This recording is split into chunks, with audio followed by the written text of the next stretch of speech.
Report released by the Government Accountability Office detailed the security failures around that incident, namely that high-level Secret Service officials received a credible threat on Trump's life 10 days before this rally in Butler, but never relayed that information to federal or local law enforcement.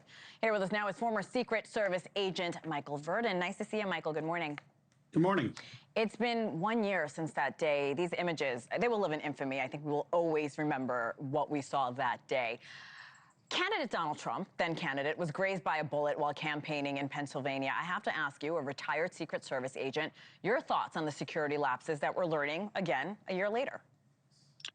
Yeah, there was a number of identified lapses. The Secret Service conducted a quality assurance investigation. They were the first ones to admit to these deficiencies, starting with communications and also deficiencies in the advance for securing the event. Looking back, it sure feels like a lot of pointing fingers about who dropped the ball, and I know that's anticipated. But what have we learned about the need for better coordination when it comes to the Secret Service and local jurisdictions?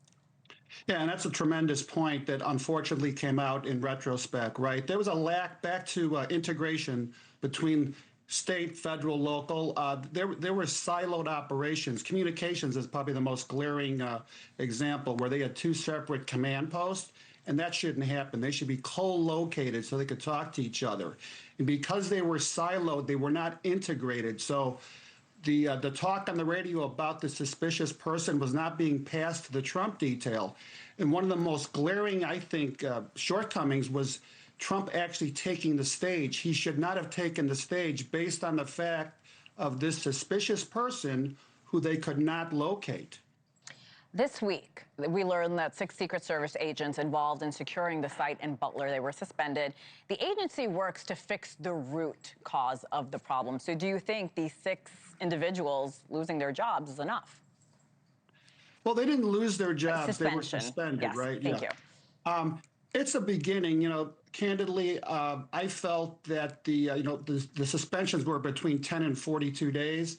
I thought it was kind of lenient. You had 2 spectators wounded, a spectator killed.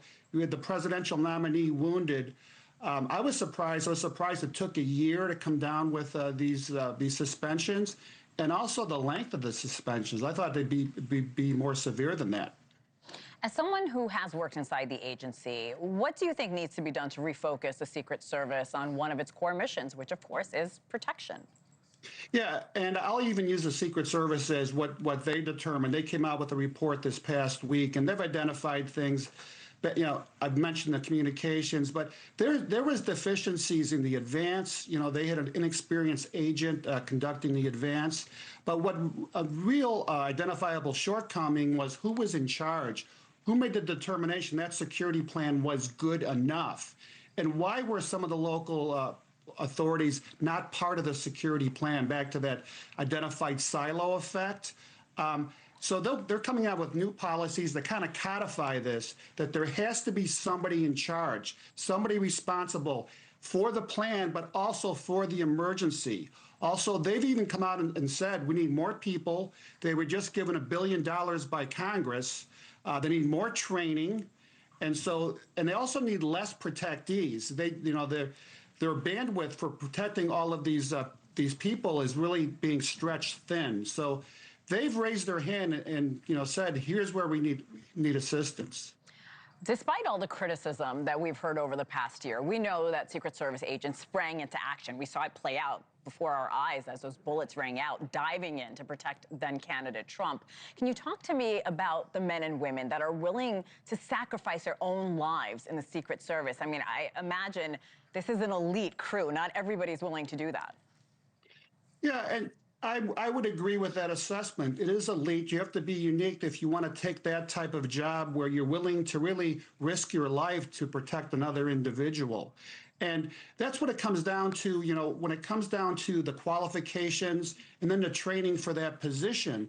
In my opinion, it has to be a meritocracy where you have to be uniquely qualified to be in that position. You just can't, to have that job because of a certain demographic, right? So I think they may need to raise the standards to be able to protect the President of the United States. With all that said and done, do you feel confident that the president is safer today than he was 1 year ago?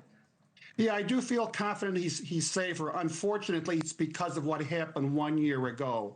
We learned from our mistakes, and I do believe that one mistake was he was the presidential nominee. He should have had the same level of protection as the sitting president, which he didn't have.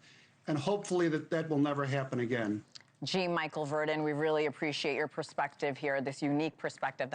Thank you for watching. Subscribe below and download our NewsNation app right now on your phone, and you will get fact-based, unbiased news for all Americans.